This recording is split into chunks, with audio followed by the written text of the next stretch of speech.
If you grew up in divorce or chaos, you might want love, but not trust it. Because your first experience of love wasn't stable, it was unpredictable, conditional, or painful. Today I'm going to break down the 7 lies adult children of divorce or chaos believe about love and how to rebuild them brick by brick. For someone who came from a traumatic childhood, love feels very unsafe. There's lots of symptoms that come inherently with that understanding.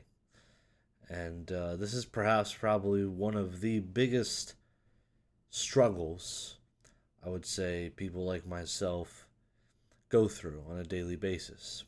Is number one, understanding what love is, how it really works, and if it's possible for someone like me. And these are all types of questions that I ask myself over the years, and I can't tell you that I am in 100% sure to your discovery of exactly what that means, but I can tell you I know for sure I'm a lot closer than I've ever been before. I still deal with the symptoms of fear, of abandonment, definitely uncertainty, and how that love should work in a romantic relationship, specifically with my wife. But I'm definitely in an understanding that action is much more important than feelings.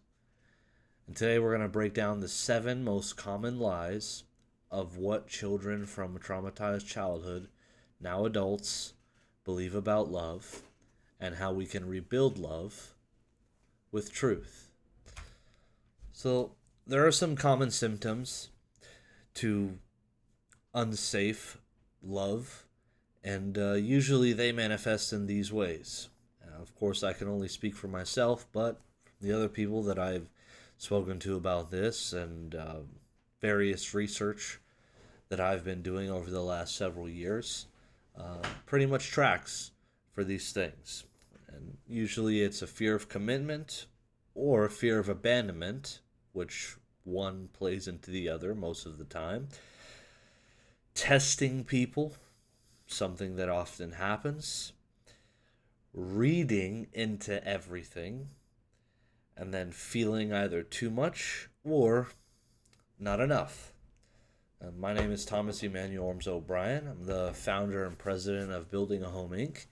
And we understand that our verbiage is very unique to us, and so we like to explain where we are approaching these conversations from.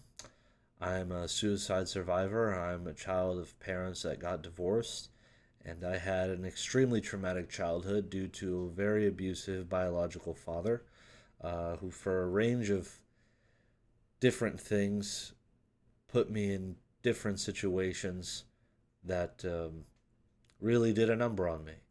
And this is very hard and vulnerable topic for me this week because, like I said earlier, I myself am still learning to understand, and myself am still dealing with some of these symptoms. And so, to be able to speak about it openly and honestly in front of a camera is honestly an extra layer of fear. So, just want you to bear with me, and I want you to realize that it's okay. And in fact, your brain had an intelligent response by teaching you survival skills, and it is a detriment to you now in your relationships, most likely. But the good news is this: the nature of trauma is not in the event of itself. Trauma is the wound that you sustained in a result of the event or events. And so, what that means, since the nature of a wound is that it can be healed, you also can be healed. You can rewire your brain, you can retrain, you can unlearn old habits, and you can live a thriving whole life. That being said, I am married to the love of my life. She's the most amazing woman on the planet, be it also a traumatized individual. She experienced many things that I haven't, and vice versa. There are things that I have experienced that she hasn't. Regardless, I have an ACEs score of a 9, and she has an ACEs score of a 7. So put that together, it's two very highly traumatized individuals that have decided to enter into the most amazing and yet scary relationship known to man called marriage. We work on it very, very hard. There are great days and there are very bad days. Regardless, though, part of my learning about what love is embarking on the adventure with this woman, understanding that above all else, the most important thing is commitment. Because this is the hardest relationship in my life, because it is probably the hardest thing that I deal with as a traumatized individual, I know that the worst thing I could possibly do is quit. Now, there is a difference between working through your childhood problems and the perception of abuse versus real abuse. And if you've been here before, we've definitely spoken about those things. Not necessary for me to get into all of it today, but I want you to know that you also do not have the freedom to remain in a relationship that's truly abusive. And we have to be able to define those terms clearly and carefully, because as a traumatized individual, I am more sensitive to things that happen in a romantic partnership than someone who had not experienced what I had at an early childhood age. So I have to be aware at the same time that my reactions are not normal. In fact, normal is a myth in my life. And our audience, people who have been here before, the people that are our people, which is traumatized individuals, the myth of normal is okay. It is not necessary to want to be normal. In fact, the greatest gift is uniquely being yourself, whatever that situation looks like for you. Regardless, though, like I said, we believe that a whole, thriving life is possible, especially for a traumatized person. We've done the research and we have reverse engineered suicide and collapse. We've identified the 7 areas of life in which one is necessary to live a whole life, not a perfect life, but a whole one. And through that wholeness, obtain fulfillment, what the world calls chasing happiness, the pursuit of happiness, which is entirely inaccurate, especially from a psychological and neuroscientific standpoint, because happy is a feeling. It is not an aim. And so if you are aiming for happiness, I guarantee you misery will be the outcome.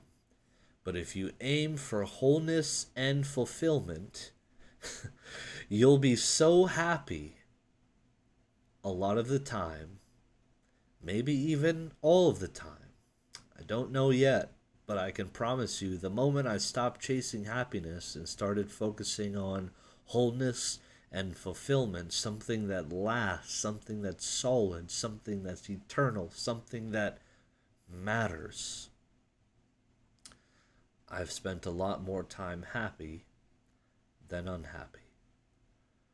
So, we explain it in architectural terms like a house. Why? Because a whole life has to be built with intention.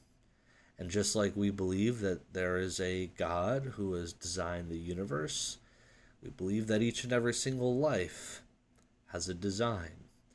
And that building that life with a design is paramount.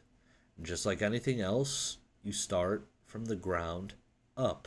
The first being your foundation, which is love and truth, simply because love without truth is tolerance, and truth without love is brutality. They are synonymous. You cannot have one without the other. The second is the basement, which is identity and integrity, knowing who you are, and integrity would be acting out or being who you are every day to the absolute utmost of your ability. That would make you an integral or integritous individual, being fully and completely you, without compromise, without deviation, being the person that you were created to be. Thirdly is the first floor, which is health, your physical health and your financial wealth.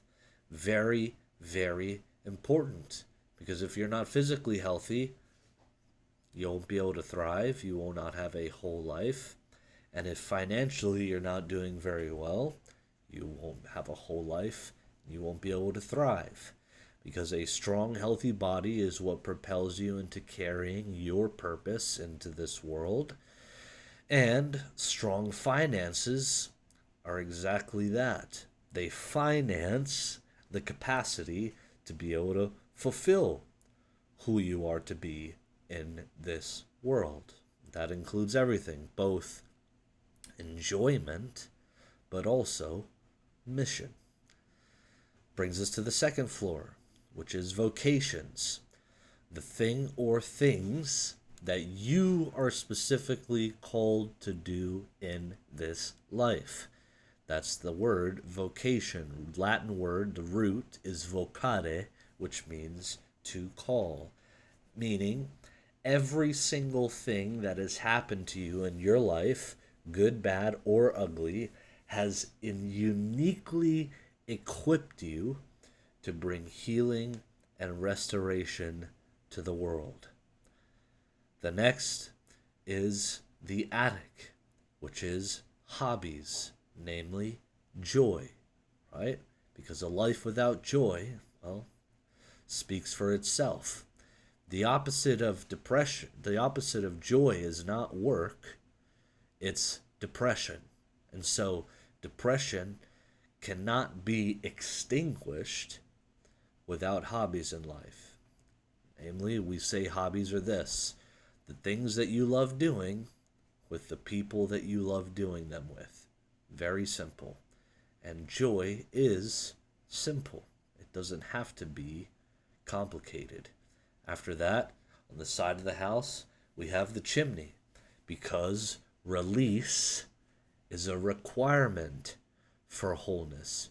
You must let go of the smoke in your house, which is the people and things that do not serve your purpose here on earth.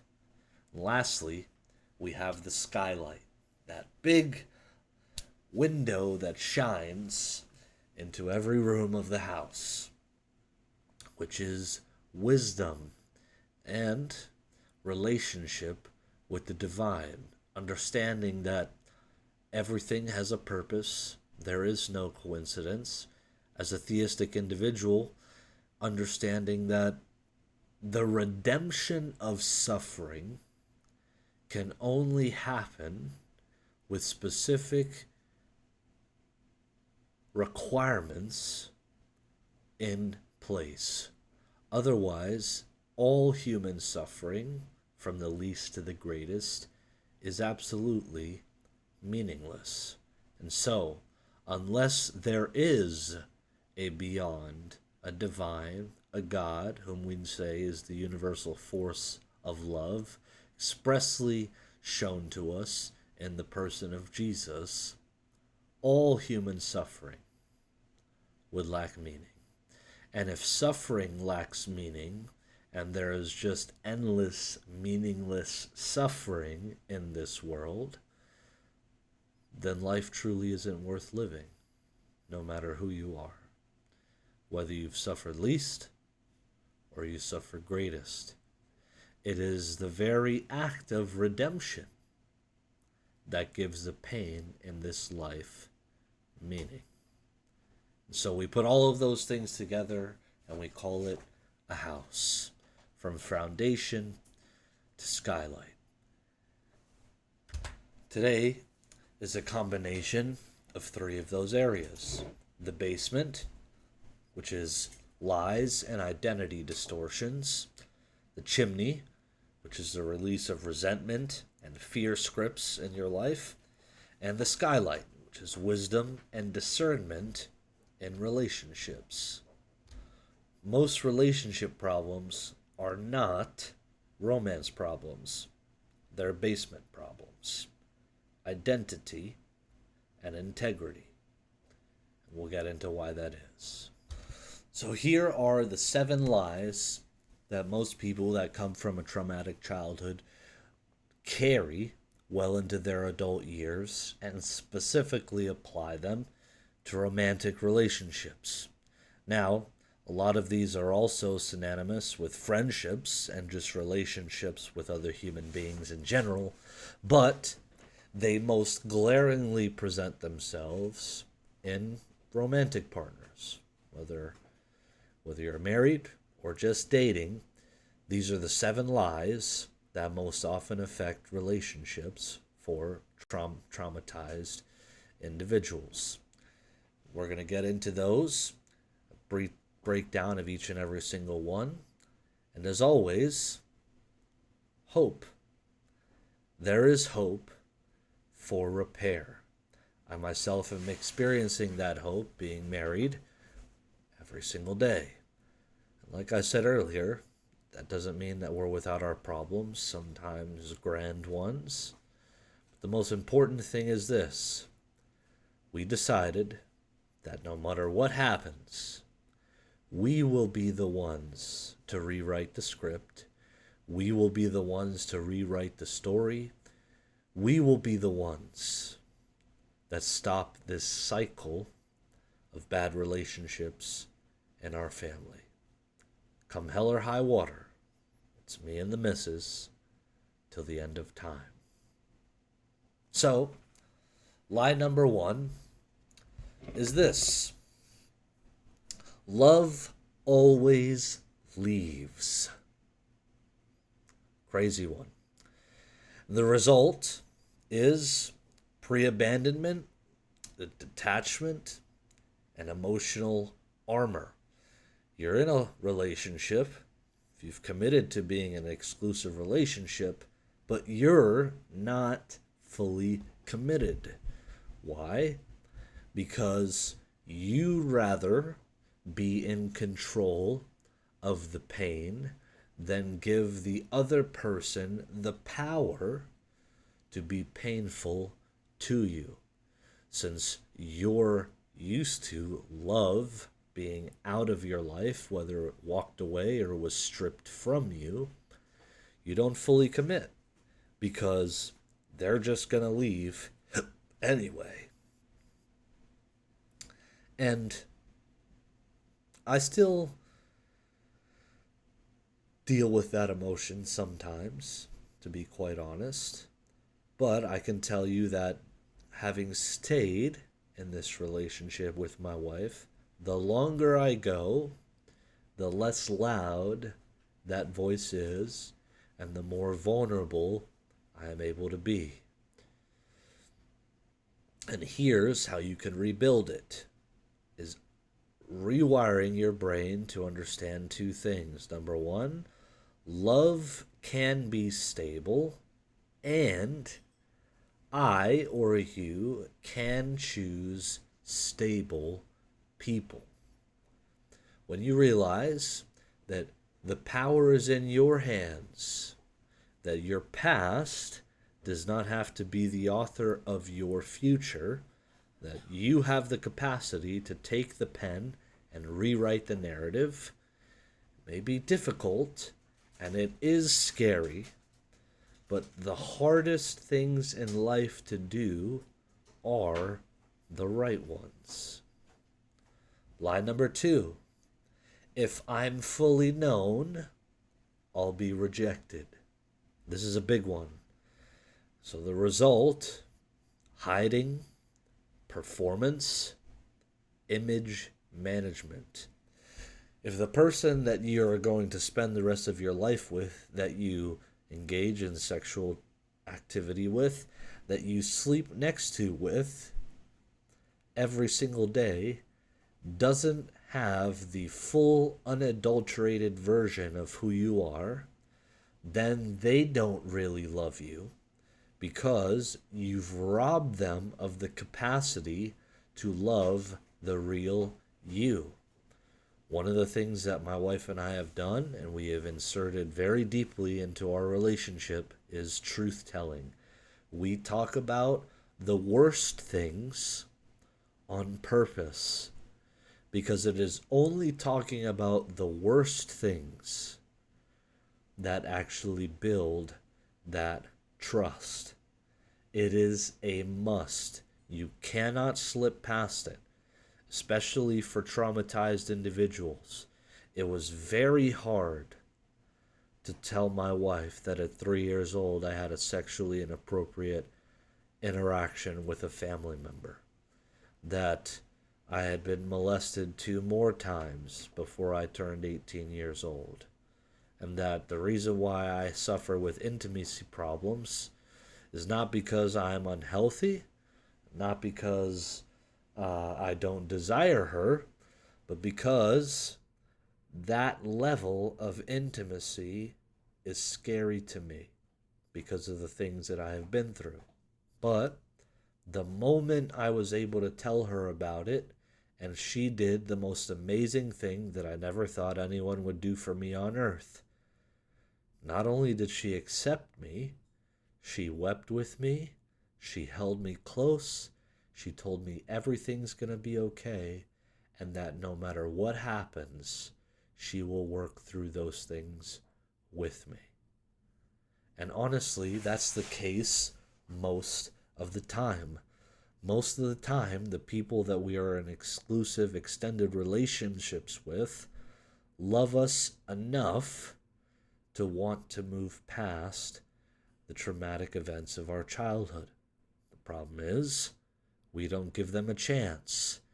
And if you don't, you never will.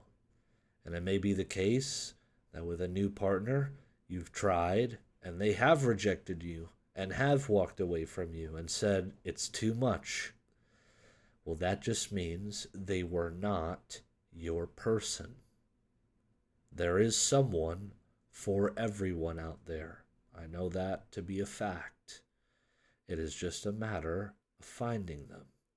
The quickest way to find out is talk about the worst things that have ever happened to you, because that'll let you know really quickly how committed that person is to you.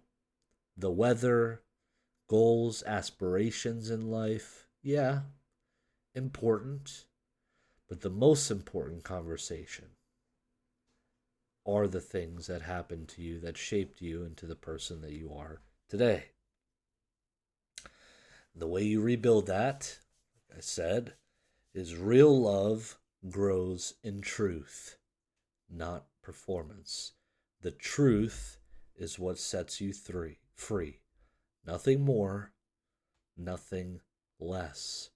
You just have to tell the truth. And it's not even just for them. It's for you. Because every time you tell the truth to your partner about something that has happened to you, you are building the self-respect and self-dignity that you can say, I am honest with my partner. Very important. And that is an achievement worth going for. Line number 3. Conflict means the relationship is over.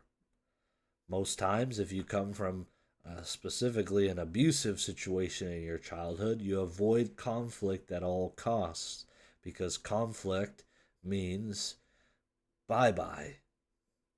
But so what you do The result, you shut down, you avoid, you panic, or you break up too fast. And healthy conflict is repair, not destruction. Every single fight that you have is your heart, mind, and soul revealing to you and your person what you need to work on.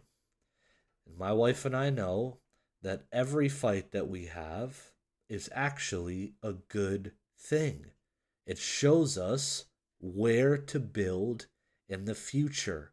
It's just a matter of addressing it properly and with the right perspective. Conflict is actually what builds marriages. Getting through conflict with your person is one of the greatest bond strengthening exercises out there today, especially if it's about conflict with what you have going on within. Because you can look at that person and you can say, I see you. I know we're going through this absolute shit time right now. I know this topic is shit. I know we feel like shit. But guess what? We ain't abandoning ship. We're moving forward. We're going to find a solution that is unique and tailor-made for us. Don't have to worry about what other people are saying, what other people are doing. We're going to find a solution that builds us and keeps us moving in the right direction. So embrace conflict. Embrace it, every single one. Because it is that warning sign showing you the areas you need to address as an individual, the areas that your partner needs to address as an individual, and the areas that you guys can assist in addressing jointly for the both of you. Lie number 4. I have to earn love. The result, people pleasing, overgiving, and resentment. I personally struggled with this for a very, very long time because this is not my first marriage. It's my second. The first, I 100% married the wrong person. It was bad for the both of us. And the divorce was the best thing that could have happened for the both of us because we never should have got together in the first place. It was not a relationship founded on love. It was not a relationship founded on mutual interest. It wasn't even a relationship founded on attraction. It was a relationship founded on lies. And so it didn't go well. It didn't go well for a very long time. But I tried to earn love. And after that relationship, when I had my supernatural encounter with God as the universal force of love, when I made my attempt on my own life, I was able to realize I don't have to earn it. I am loved. And when you realize that you are loved, that allows you to move forward from a position of power. Not power to abuse other people or to hold over your romantic partners, but it empowers you to show up and be present. And so how you can rebuild that is understanding that you can be loved without proving your worth. And if you're with someone who is constantly requiring you to prove your worth, they don't love you. Let me make that abundantly clear. Someone who truly loves you will not require you to prove your worth. you will have worth intrinsically in their eyes. That if you didn't grow, if you didn't move forward, if you stayed the exact same for the next 25 years, which is not ideal, they would still love you. That's how you know. It's the person that chooses you first above all others. You're option A, not option B, C, D, E, all the way to Z. That you are option A. Line number 5. My feelings are dangerous. The result, numbness, or the inverse, explosions, inability to communicate your needs. This one, for me, I can't say that I know this one as intimately, perhaps, as someone else would. I never thought my feelings were dangerous. I thought that my feelings were unworthy of expression, which is perhaps similar, because I've always been a very sensitive person. When you come from a traumatic childhood, you are very sensitive. It goes beyond being an empath. You become a survival expert on threat assessment.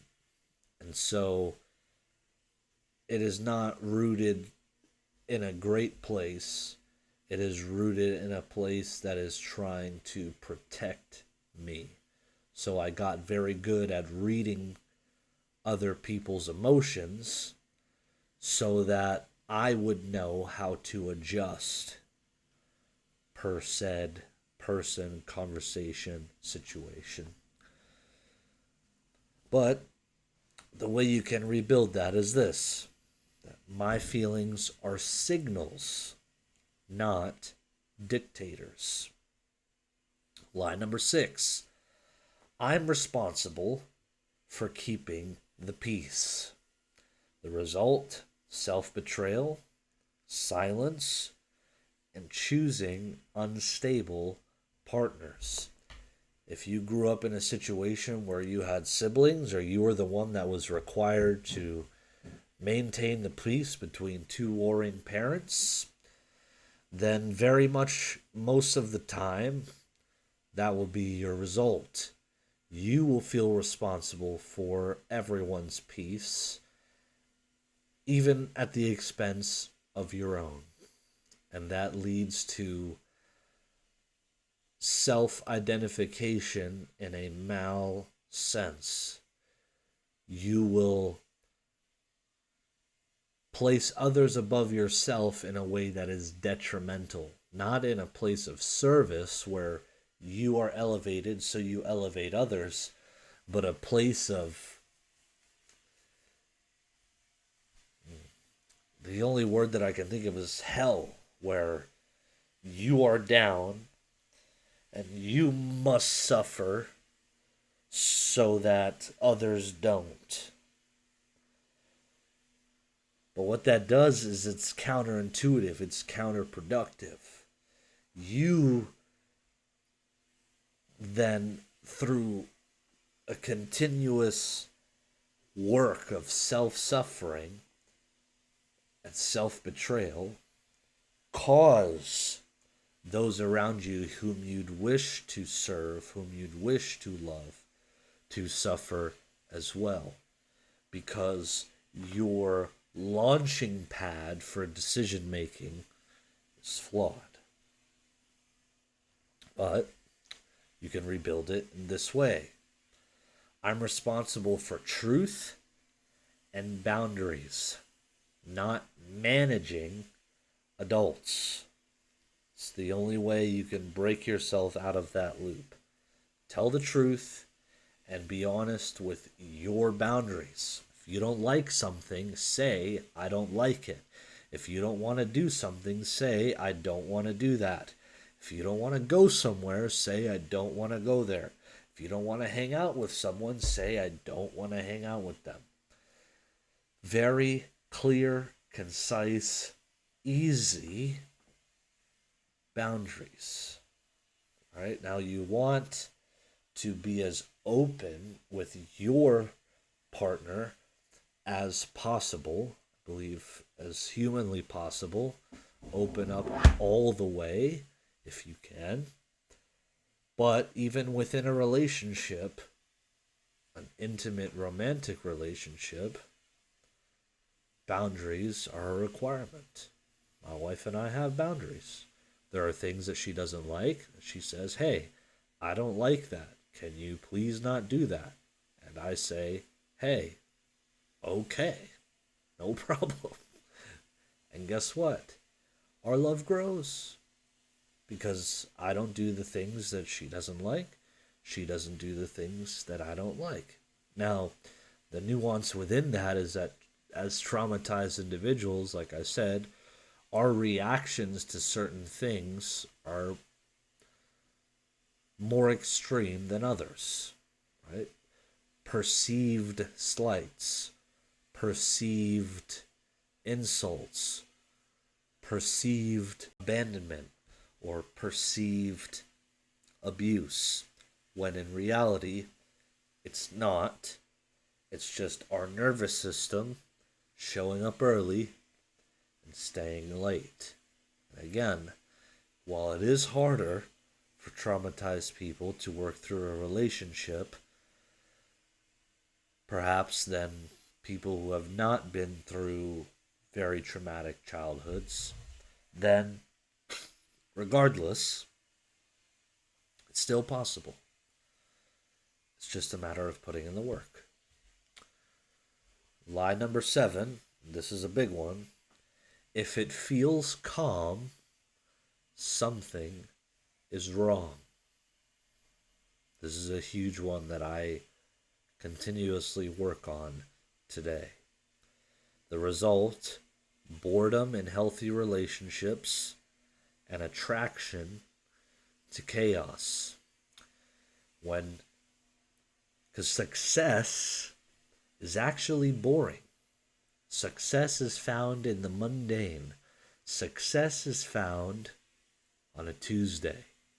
When you get off work, you come home, your wife's there, you give her a kiss, you sit down, you have dinner, you participate in whatever it is you participate in together, you make love, and you go to bed. That's successful. Getting through the day, that's successful. Having a productive day as a unit, that's successful. Success isn't always this big home run going on this crazy adventure. The life is an adventure, right?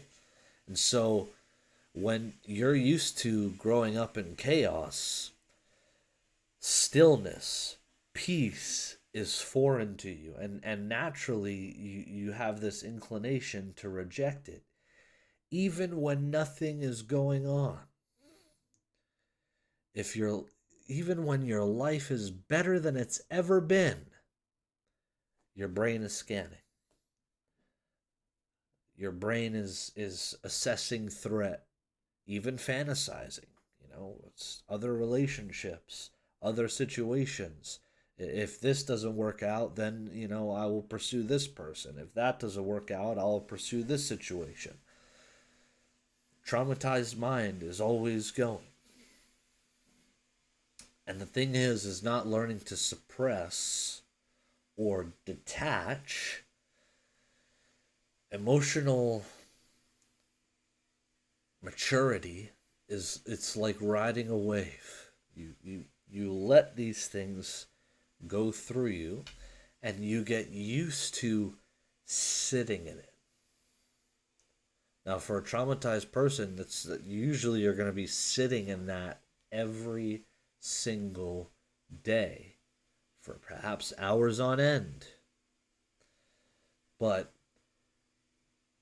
give yourself, for the first time ever, the chance for the question of what if being a positive outcome instead of a negative one. What if it all works out? What if you go the next 25 years happy, fulfilled? What if you fall deeper and deeper in love with your partner? What if you reach the goals that you wanted to achieve together successfully? What if you build a family and it's a beautiful family? Even if it's only a 99% to 1, give yourself that 1%. Don't be the cause of it going bad. There are circumstances that are completely outside of our control. You can't control your partner. You can only control you. But give yourself the dignity of being able to walk away one day and say, I gave 100%. Even if they don't, wear that badge with honor. Tie it around your waist like a black belt. Despite my history, I gave 100%. And if your 100% was not good enough, they were not your person. Plain and simple. But if both people just adopted that mentality, I'm giving 100, I don't give a damn. If I have to crawl on glass, I'm going. Because you can only control what you do. No one else and nothing else. Just you. And that's the superpower of humanity. The power of one individual changing the narrative for the remainder of the generations. That's powerful.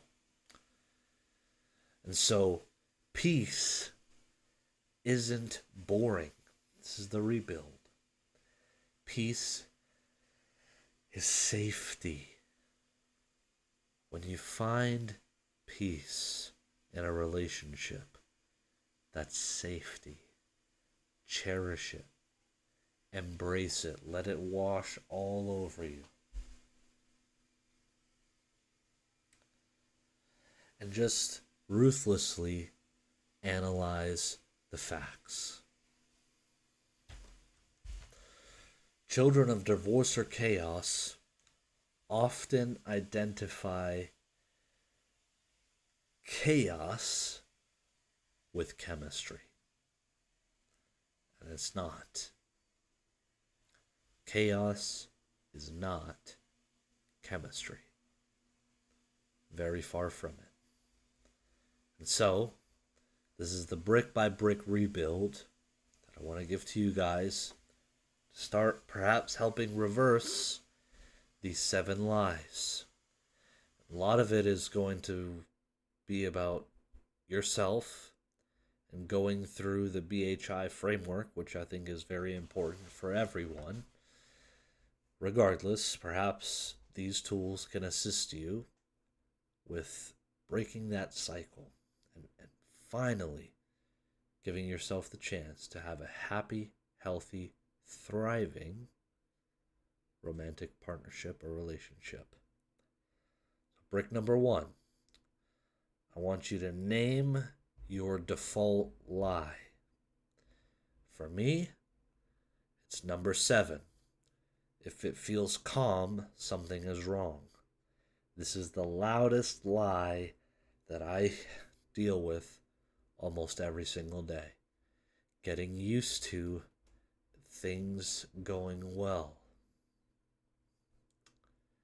Even recently, I almost made a decision that changed the course of Vanessa and Vanessa and I's life forever that was a choice out of chaos.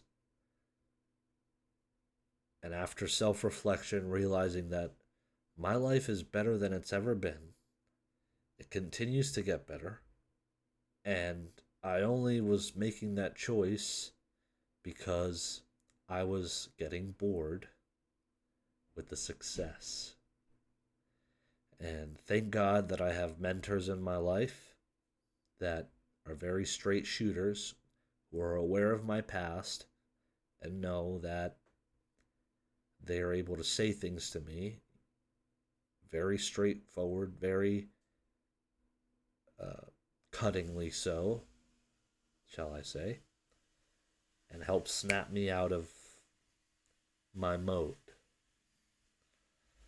But brick number 2 is to replace that lie, whichever the loudest one is, with truth.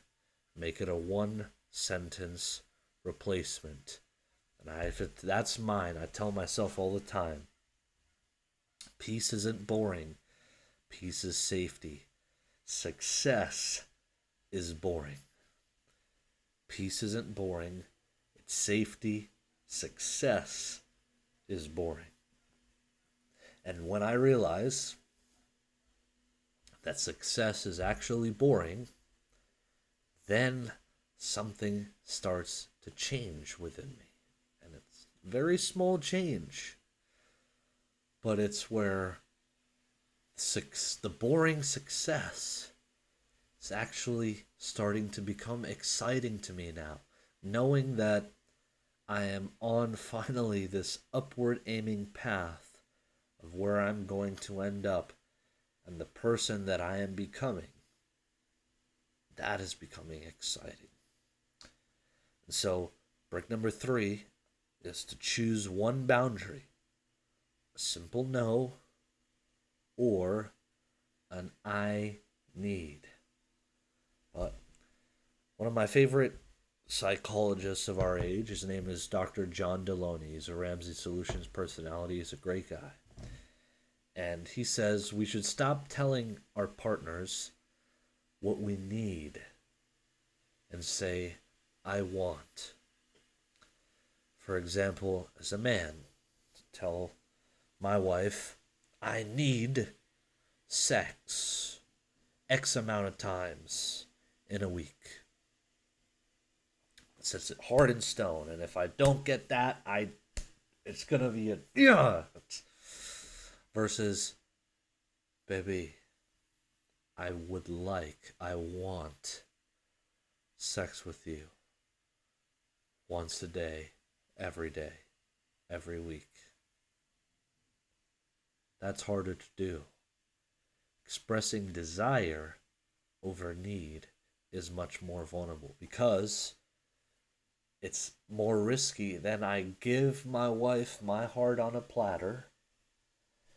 And in that moment, she gets to say yay or nay.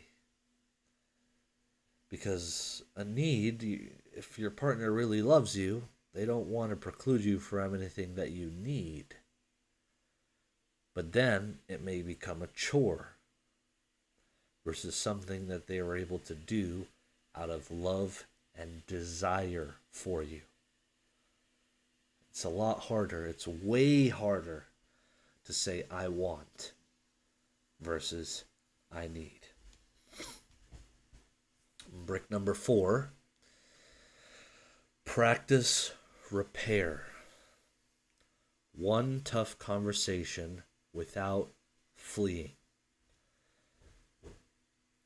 Choose one of the worst things that has ever happened to you that you haven't told your partner yet. Sit them down and say, I want you to understand me in a way that I've never spoken about myself to anyone ever before. This is going to be so very hard, but I want to be completely honest and vulnerable with you so you understand the trauma of my past. And I want you to be the one to know. Because I love you and I want to commit to our relationship. And I'm telling you, when you do that, it will be a life changer for you. My wife and I have had them. There are things that my wife and I know about each other that no one else on planet Earth knows. And it's honestly brought us so much closer together because there's this just new level of understanding. I am able to humanize her reactions to certain things.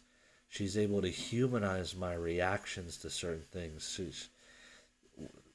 When that person has a moment of weakness, you can remember and you can say, ah, that explains it. Now, it's not a matter of excusing continuous maladaptive behavior, because accountability is still necessary. And a joint agreement for growth is a requirement, not an option, a requirement. But on the way, having a new level of insight into why your partner reacts in the way that they do gives you curious grace, not judgment.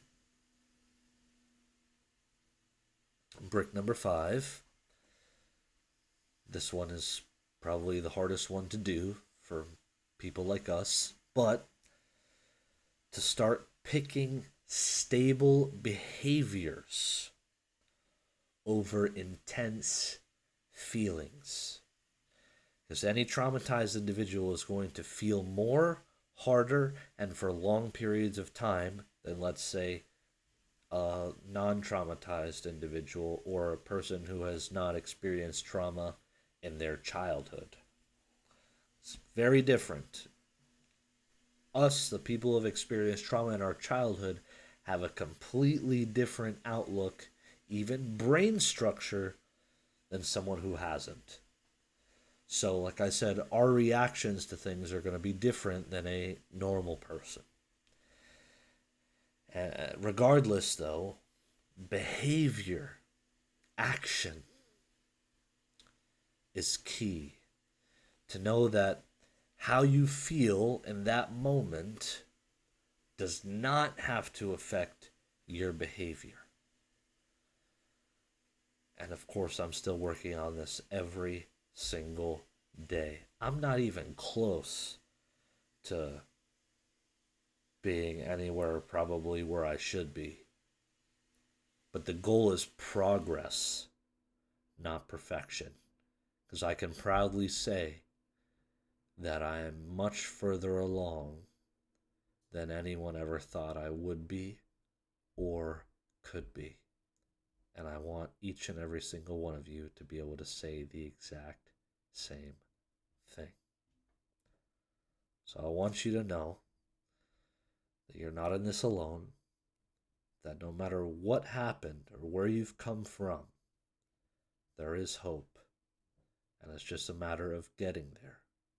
It's a destination, but fall in love with the journey. So do me a favor, comment love and tell me which lie hits you hardest, either 1 through 7.